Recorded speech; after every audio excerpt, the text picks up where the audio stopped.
Okay, so buckle up for this one. In this episode, we're going to talk about how religion influences addictive behavior and how some of those addictive behaviors could be still operating in your life, even though you have left religion and left the church. Okay, so I'm just going to tell you right up front, this is going to be a two-part episode. All right, this is going to be a two-part series. So make sure you come back tomorrow for the second half of this. Now, also, I want to tell you this as we go through this, this is not meant for you to judge yourself. You had enough of self judgment while in religion. All right, you're a sovereign being. You are ready to embrace your power as a sovereign being, as a creator. Okay, there is no self judgment here. What we are doing is noticing the blind spots of where religious programming could still be operating in your life. Why am I bringing this to you? Because I had to do it. So I know what that looks like. Let's get into it. Now, listen, when I talk about addictive behavior, I'm not talking about the obvious ones, the obvious addictions like the drugs, alcohol, overeating, even shopping. I'm not talking about those. I'm talking about the addictions that may be more subtle and the behaviors that go along with those addictions that may not even be viewed as addictive behavior. But before we identify those not so obvious addictive behaviors and habits, okay, let's talk about how religious programming has influenced addictive behavior. So, I'm going to share with you this idea called the dangling carrot. We've heard that, right? So, religion uses the same thing. By offering you, religion had offered you these dangling carrot stories. What does that look like? Where there's two really general broad categories.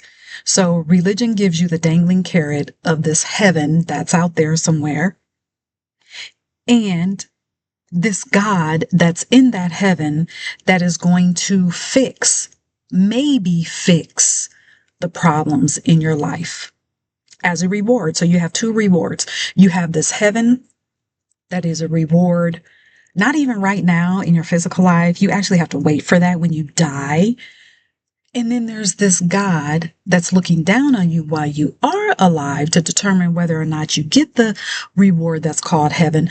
But while you're still alive, God may fix some of your problems in your physical life as a reward. All right. So those are the dangling carrot stories that I'm talking about. The problem with those, there's so many problems, but the problem with those dangling carrot stories is that those stories had kept you constantly focusing on the external for some type of reward, all right? For some type of reward that never came, all right? Now, because religion teaches you to focus on a place called heaven that you can get into, hopefully, when you die, that notion was always unattainable and it felt unattainable to you. So, yes, heaven may be a reward later, but you needed the rewards now. And you still want rewards now in your physical life, right? So, not only do you want the rewards in your physical life, but you also want solutions. You also needed solutions when you were going to church every week, when you were reading your Bible, when you were the perfect church-going member. You had challenges that came up and you needed solutions in your life. You needed solutions to your challenges at that moment. And how did that heaven idea, how did those dangling carrots work for you? Well, the heaven idea didn't help anyone and still does not help anyone on this physical plane. Many people that may come across this YouTube channel that may hear that, many people who may come across my podcast, many people are not going to like that. So I'm going to say it again. The dangling carrot of the heaven idea, the dangling carrot of this God out there that's going to fix everything for you, is not helping you on this physical plane. All right? So let's keep going. Now, I just said this. Heaven became unattainable. That reward became unattainable because religion, even though they told you, you do good, you do what's right by God, you will make it into heaven. Well, at the same time, heaven was also presented as this place that was not a guarantee. It was not a guarantee, you know? So, another thing was this: it was no help to you either to know that there was this God up there that you were trying to do all these right things by in order to get noticed by this God out there. And yet, you were given a convoluted, tainted, redacted, corrupted confusion of a book that you were told, well, this is the word of God. And you were told to read this book to know exactly what to do in your life. God told you everything that you needed to do in this book. Told you how to live every day of your life so that you could get into this dangling carrot called heaven when you die. But yet, in that same book, on one hand, showed a God that was loving, showed a God that was caring, showed a God that wanted to see you do well in life. And then on the other hand, it showed you a God that was committing genocide. Confusion. The book of confusion. All right? So now let's go back to how religion influences addictive behavior. So I presented all of that to you because I wanted to show you how those dangling carrots still kept you unfulfilled. All right? Again, because of all of all of that confusion, and because you took the focus off of yourself and you put it on to the external. You gave your power away. You didn't know it, that that's what you were doing, but you gave your power away. All right. So how does this translate into addictive behaviors? So the first one is people pleasing. People pleasing is an addictive behavior.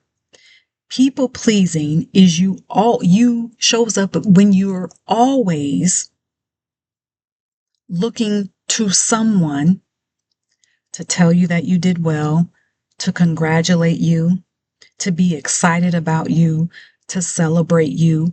And when you don't get that response, then you find yourself doing things that you think are going to make that person happy, doing things that you think are going to please that person. And you find yourself in these relationships over and over and over again. I don't care if it's with your family, if it's with a friend, if you are working a job. I don't care if it's at your job. People pleasing is an addictive behavior. And many people who find themselves in that people pleasing habit, they are unfulfilled, they are bitter, and they don't trust people at all.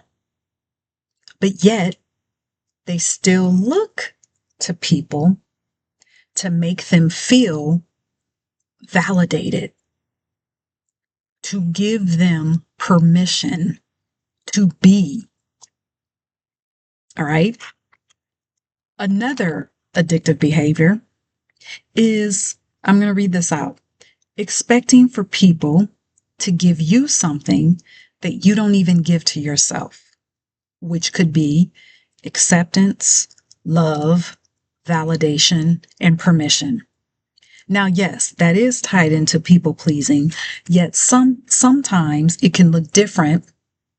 Like, for example, you do something that you're proud of it, and you tell someone else, and you don't get the reaction that you thought you would get from the person. You don't get the celebration that you thought you would get from that person. Well, first, have you celebrated yourself? Because if you had celebrated yourself first, you wouldn't care about the reaction from other people. That's one example. Next thing is manipulation. Now, when we think of manipulation, we think of, now, manipulation is not good. Okay, let me just say that.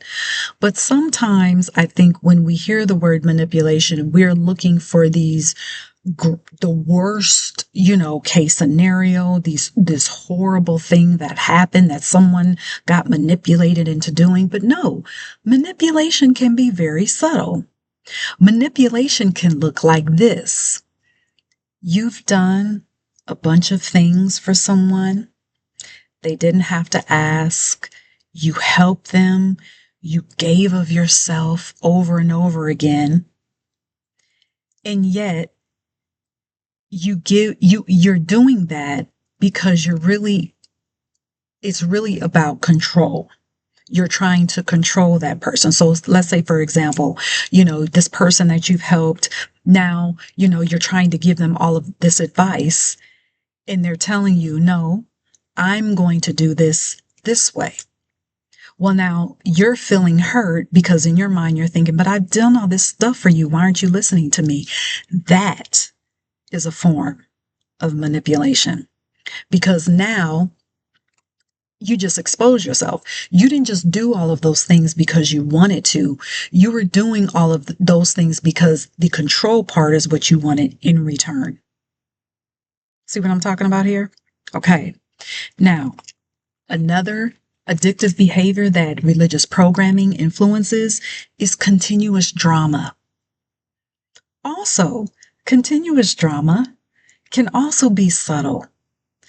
Just like with manipulation, when we say the word drama, we can sometimes think of this, life blowing up and everything happening, and it's a bunch of, you fighting with people. You got things happening over here, things happening in your house, things happening in your business, in your work, in your car broke down, whatever. No, the drama can be subtle as well. You being addicted to drama can look like you always expecting the worst case scenario. That can come up very subtle and very quickly in the smallest situation. You always being used to something being wrong. And when you are used to operating from an identity where something is always wrong, you will self-sabotage. When you notice that things in your life are actually running pretty smoothly, you will do something or say something to tip the balance because you've allowed your body to get used to things going wrong. You've gotten used to things being dramatic. Okay? This comes from, I'm going to put a caveat here. So how does continuous drama in getting you in having an identity where you're operating from a person that's always used to something being wrong and going wrong? Because religious programming gives you the idea that the more that you suffer in your life, the bigger your reward will be, whether it's on this plane or in, here we go again, the dangling carrot of heaven. Religious programming gives you phrases like suffer for Christ's sake.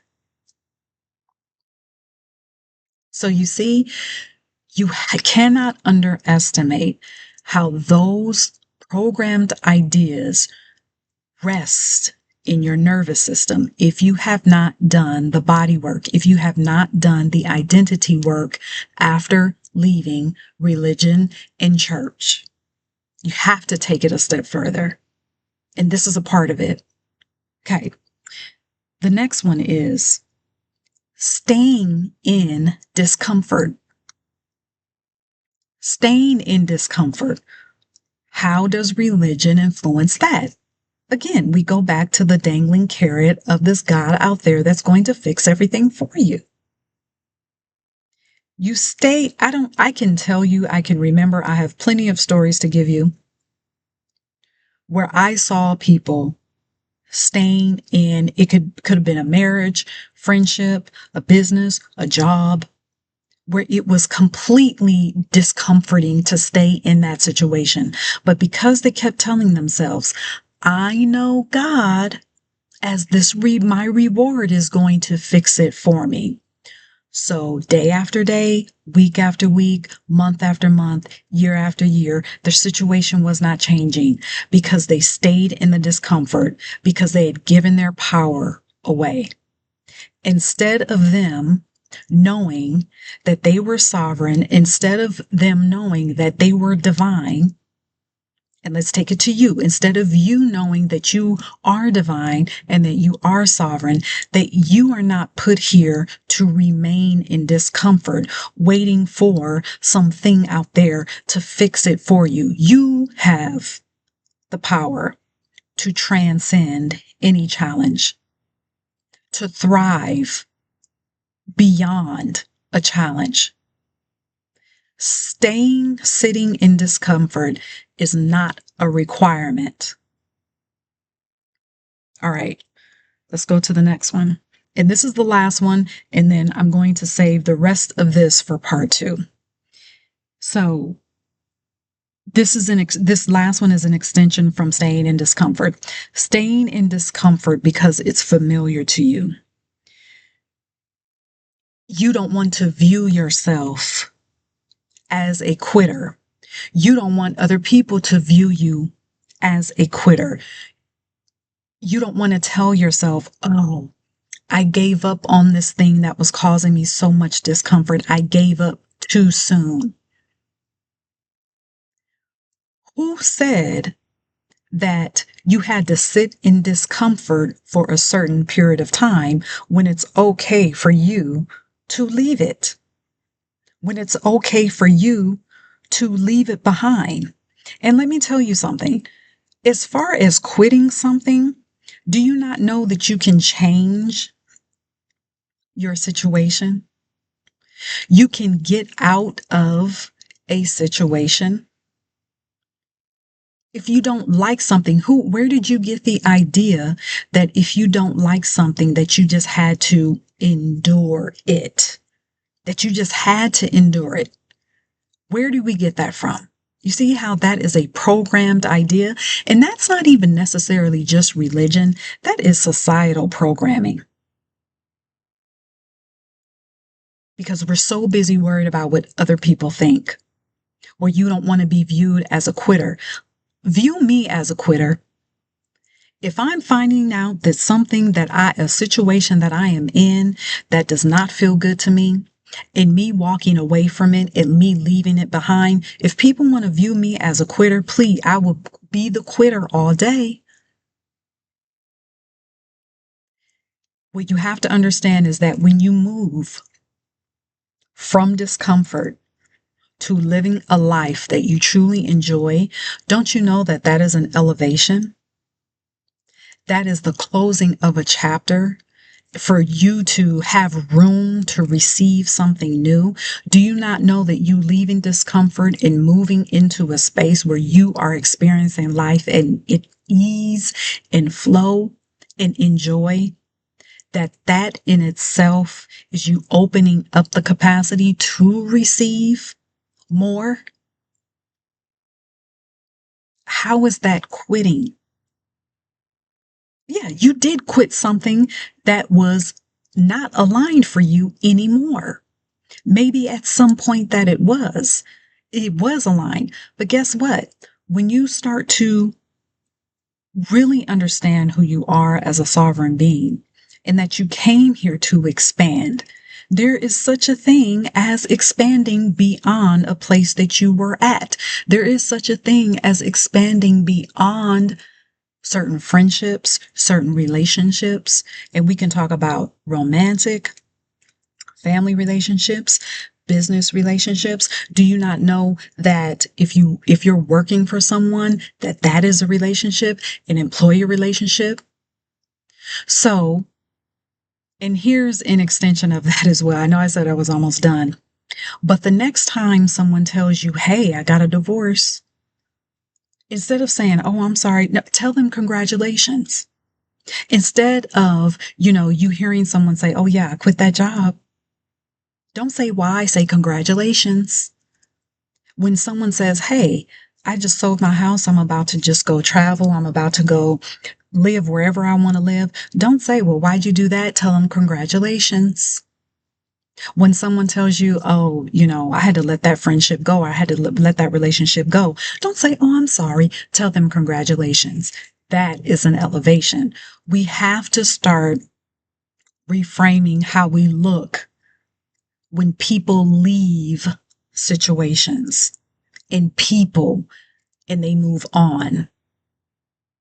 All right. So I know I got into a lot of things today. Some of these things was not planned, but that's how we flow on the Unleashed Alchemy show. All right. So stay tuned for the next part. Tune in tomorrow. If you're listening to the podcast, thank you for being here. Share this episode. If you are watching Unleashed Alchemy on YouTube, thank you so much for being here. I see all of you new subscribers finding the platform and choosing to subscribe here.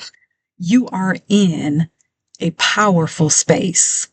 You are in a divine portal. All right. That's what you have to understand. Again, whether you're listening or watching, you are in a divine space. Okay. So don't forget unleashedalchemy.com. See how you can work with me one-on-one. Visit my books page and my courses page where you can buy individual courses that are spiritual transformational tools for you to add to your spiritual bag. All right. Until next time, be sovereign.